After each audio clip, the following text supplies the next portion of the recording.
నమస్కారం. నేను మీ సిరి. Welcome to నిన్ను కోరి. ఈరోజు కథ ప్రేమ చదురంగం ఎపిసోడ్ 118. రచించిన వారు బృందా గారు.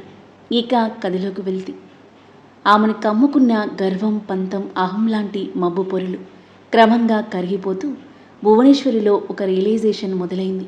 ఆలోచనలతోనే డల్గా అడుగులు వేస్తూ హాస్పిటల్ ఫస్ట్ ఫ్లోర్కి వచ్చి ఒక మూలన చైర్లో కూలబడి భారంగా కళ్ళు మూసుకుంది. డిపార్ట్మెంట్తో కాల్ మాట్లాడి అనిక వాళ్ళ దగ్గరికి వెళ్ళాడు అదు.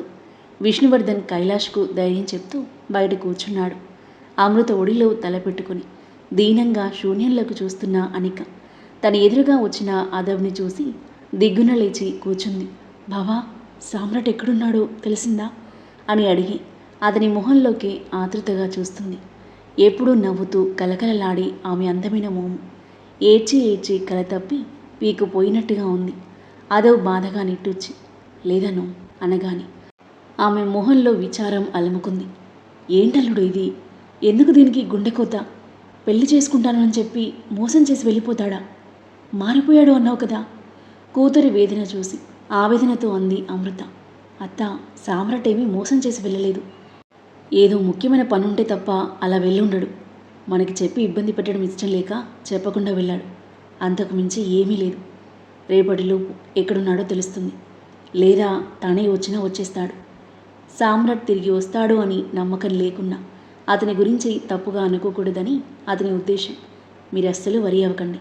అను, అర్థమైందా అన్నాడు ఆమె తల మీద చేయి వేసి భరోసాగా. అలాగే బావా, చిన్నగా తలాడించింది అనిక. లోపల సామ్రాట్ గురించి టెన్షన్ ఉన్నా అదవి ఎలా అయినా కనుక్కుంటాడని కాస్త ధైర్యంగా ఉంది.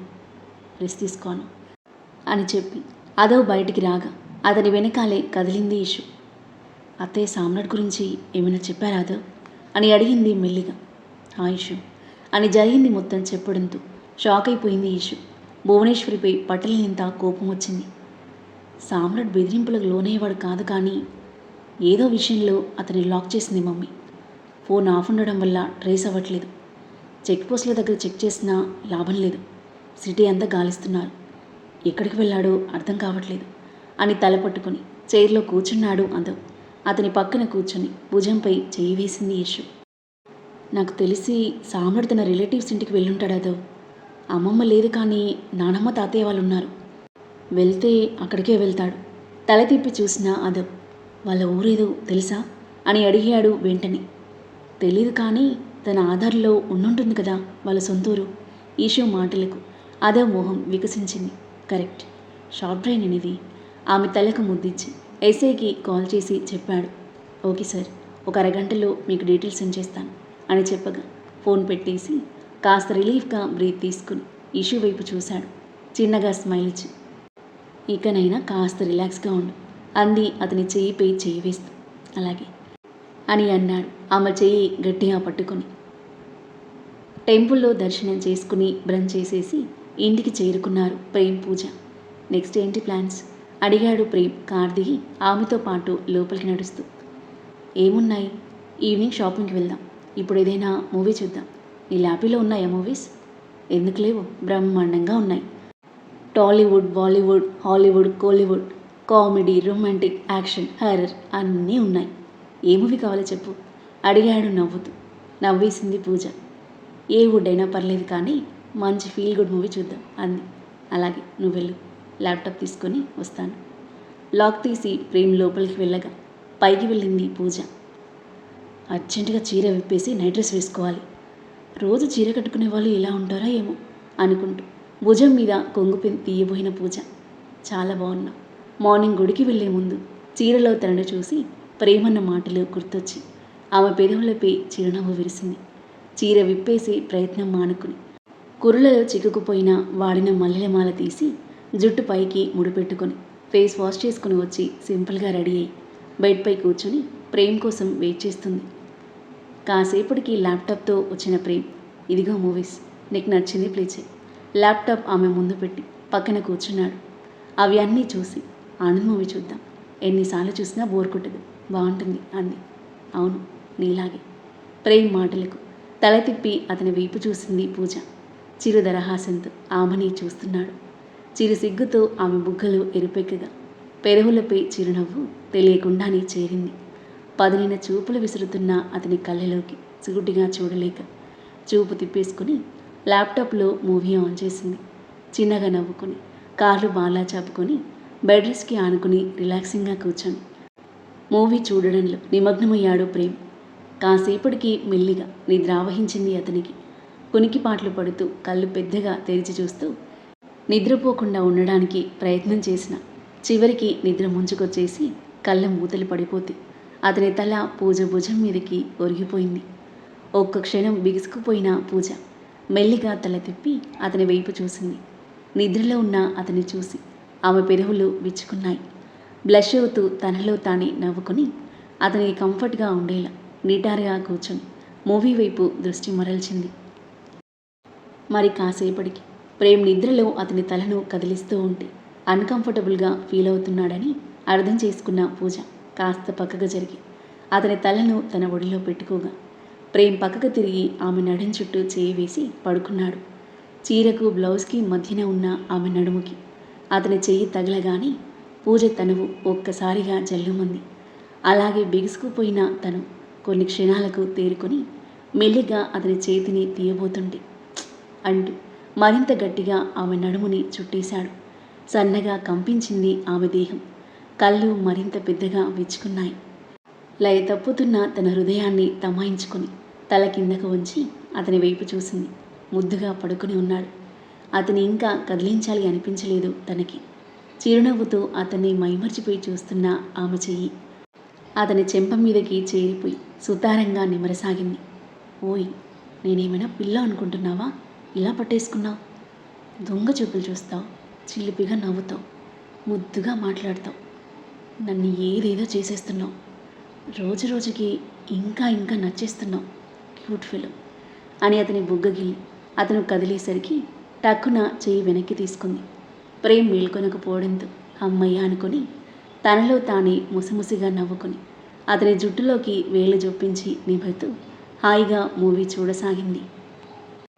ఇన్స్పెక్టర్ నుండి మెసేజ్ రావడంతో టక్కున ఓపెన్ చేశాడు అదవ్. ఇషు, సామ్రాట్ విలేజ్ అడ్రస్ దొరికింది. వరంగల్ దగ్గర ఒక పల్లెటూరు. నేను వెంటనే అక్కడికి బయలుదేరుతాను అన్నాడు అదవ్. నేను వస్తాను అదవ్. అంత దూరం నువ్వెందుకు ఇషు? ఏం కాదు, నేను వస్తాను. ఇక్కడున్న నా మనసంతా నీ దగ్గరే ఉంటుంది. చిన్నగా నవ్విన అదవ్. అలాగే వెళ్దాం పదా అని లేచి వెళ్ళబోతుంటే నేను వస్తాను బావా అని వినిపించింది అనిక స్వరం. వెనక్కి తిరిగి చూసేసరికి నీరసంగా నడుస్తూ దగ్గరకు వస్తుంది. సామ్రాట్ దగ్గరికి నేను వస్తాను బావా. సామ్రాట్ దగ్గరికా? ఇంకా ఆచకు దొరకలేదను. రాత్రిలోగా మేము వెతికి పట్టుకొస్తాం, కానీ నువ్వు రెస్ట్ తీసుకో. నువ్వు చెప్పింది నేను విన్నాను బావా. మీరు సామ్రాట్ దగ్గరికే వెళ్తున్నారు. మీరు చెప్పి అతన్ని ఒప్పించి తీసుకురావడం కాదు, అతని ప్రాబ్లం ఏంటో నేనే డైరెక్ట్గా మాట్లాడి కనుక్కుంటాను. ఇన్ని రోజులు కొంచెం హోప్ ఉండేది, కాస్త టైం పట్టినా తన మనసు మారుతుంది, నా ప్రేమను యాక్సెప్ట్ చేసి పెళ్లి చేసుకుంటాడు అని. కానీ నన్ను నా ప్రేమను కాదనుకుని వెళ్ళిపోతాడని నేను అస్సలు ఊహించలేదు. అసలు అతని ఉద్దేశం ఏంటో తాడో పేడో ఈరోజు తేల్చుకుంటాను. ఇంకా వెయిట్ చేయడం నా వల్ల కాదు అంది స్థిరంగా. అదవ్, ఇషాన్వి మొహాలు చూసుకున్నారు. అది కాదను, ప్లీజ్ బావా. ఇంకేం మాట్లాడలేకపోయాడు అదవ్. సరే, వెళ్ళి కార్లో కూర్చో, నేను అత్త వాళ్ళతో చెప్పొస్తాను అని అదవ్ వెళ్ళగా రానిక ఆమె భుజం చుట్టూ చేయి వేసి తీసుకెళ్ళింది ఇషు. ఏమండి, అనికెక్కడా అంటూ కైలాష్ వాళ్ళ దగ్గరికి వచ్చింది అమృత. ఇక్కడికి రాలేదు అమృత, లోపలేదా కంగారుగా అడిగాడు. అత్త మామ టెన్షన్ పడకండి, అణువు కిందకు వెళ్ళింది. సామ్రాట్ వాళ్ళ నానమ్మూరు వెళ్ళినట్టు తెలిసింది, అక్కడికి వెళ్తున్నాం. అను కూడా మాతో పాటు వస్తుంది. అతన్ని చూస్తే గానీ దాని మనసు కుదుటపడదు. కొన్ని క్షణాలు ఆలోచించిన అమృత చిన్నగా నిట్టూర్చి, సరే అదవ్, జాగ్రత్త, అక్కడికి వెళ్ళాక కాల్ చేయండి అంది. అలాగే అత్త, బాయ్ మామ, బాయ్ డాడీ. మీరింటికి వెళ్ళండి, అను గురించి టెన్షన్ వదిలేయండి అని సన్నని నవ్వుతూ చెప్పి అదవ్ వెనుదిరగగా అతనితో పాటు కదిలారు ముగ్గురు. గంట పాటు చైర్లోనే కూర్చొని ఉండిపోయిన భువనేశ్వరి అదవ్ను చూసి దగ్గరికి రాగా ఆమె వైపు ఒకసారి చూసి కిందకు వెళ్ళిపోయాడు. ఎక్కడికి వెళ్తున్నాడు అమృత అంది సందేహంగా. సామ్రాట్ ఆచకు తెలిసిందట, అనుని తీసుకుని వెళ్తున్నారు. ఆ మాటలు విన్న భువనేశ్వరులు అసహనం, ఫ్రస్ట్రేషన్, కోపం ఏమీ కలగలేదు. భిన్నంగా కాస్త రిలీఫ్గా ఫీల్ అయింది. అమృత వాళ్ళతో పాటు కింద కదిలింది. వెనక సీట్లో నీరసంగా కారులో పడుకున్న అనికను చూసి బాధ, తన పరిస్థితికి కారణమైనందుకు గిల్టీగా అనిపించసాగింది ఆమెకు. తనకి తప్ప అందరికీ బాయ్ చెప్పి అదవ్ కార్ స్టార్ట్ చేసి పోనిస్తుంటే వెళ్తున్న కారు వైపే కళ్ళ నిండా నీళ్ళెత్తు బరువెక్కిన హృదయంతో చూస్తుండిపోయిన భువనేశ్వరి విష్ణువర్ధన్ కార్ దగ్గరికి నడవగా అతని వెనకాలే మౌనంగా కదిలింది. అరగంట ప్రయాణం తర్వాత కారు ఆగడంతో పడుకుని ఆలోచనల్లో ఉన్న అనిక వచ్చేసామా బావా అంటూ దిగ్గున లేచి కూర్చుంది. ఇంకా లేదే, మనం స్టార్ట్ అయ్యి అరగంటే అయింది. వరంగల్ 3 hours, అక్కడ నుండి మీ ఊరు ఇంకో 45 minutes. మా ఊరా అంది నిర్లిప్తంగా. మీ ఓడి ఊరంటే నీది కాదా? మా ఊడు ఇక్కడయ్యాడు, వదిలేసి వెళ్ళిపోయాడుగా అంది ఉక్రోషంగా. చిన్నగా నవ్వి అదేం లేదే, చెప్పా కదా, తను వెళ్ళడానికి కారణం నువ్వు కాదు, వేరే కారణం ఉండుంటుంది. లంచ్ చేద్దాం దిగు అన్నాడు. నాకేం వద్దు, మార్నింగ్ నుండి ఏం తినలేదు. మీ వాడితో మాట్లాడాలి అన్నా పోట్లాడాలి అన్నా ఓపిక ఉండాలి కదా అని కారు దిగాడు అదు. అది నిజమే అనిపించింది అనికకు. తన పొట్ట కూడా ఆకలికి వింత సౌండ్లు చేస్తుంటే మౌనంగా వాళ్ళతో పాటు కదిలింది. లంచ్ చేసి మళ్ళీ ప్రయాణం మొదలుపెట్టారు. తిన్నాక నీరసం మాయమై కాస్త ఎనర్జీ వచ్చినట్టుగా ఉంది అనికకు. బావా, సామ్రాట్ ఆ ఊర్లోనే ఉన్నాడు కదా? తెలీదే, మ్యాక్స్ అక్కడే ఉంటాడు అనుకుంటున్నా. వెళ్తే కానీ తెలీదు. హోప్ ఫర్ ది బెస్ట్ అన్నాడు చిన్నగా నిట్టూరుస్తూ. అలాగే అంటూ సీట్లో వెనక్కి వాలింది అనిక. కారు వేగం కన్నా వేగంగా ఆమె మైండ్లో ఆలోచనలు సుడులు తిరుగుతున్నాయి. సామ్రాట్ వెళ్ళాడనే బాధ, ఎందుకు వెళ్ళాడో తెలియని సందిగ్ధత, ఆ ఊర్లో ఉంటాడో లేదో అన్న సందేహం ఒకవైపైతే, తనని వదిలేసి వెళ్ళిన అతని కోసం ఆరాటపడుతున్న తన పిచ్చి మనసుపై కోపం ఆమెను ఉక్కిరి బిక్కిరి చేస్తుంటే పిచ్చి పట్టినట్టుగా ఉంది తనకి. తెలియకుండానే కళ్ళ నుండి కన్నీళ్లు చెంపల మీదుగా జారుతున్నాయి. హార్టుపై చిన్నగా తట్టుకొని తనని తాను తమాయించుకుని భారంగా నిట్టూర్పు విడిచి డల్గా విండోలో నుండి బయటికి చూస్తూ మనసు పడిన వాడి ఎదుట నిలబడే క్షణం కోసం ఈగర్గా ఎదురుచూస్తూ తన మనసును వేధిస్తున్న ప్రశ్నలకు సమాధానం తెలుసుకునేందుకు చిగురిస్తుందో లేదా ముగుస్తుందో తెలియని తన ప్రేమ కోసం బరువెక్కిన హృదయంతో ప్రయాణం సాగించింది అనిక.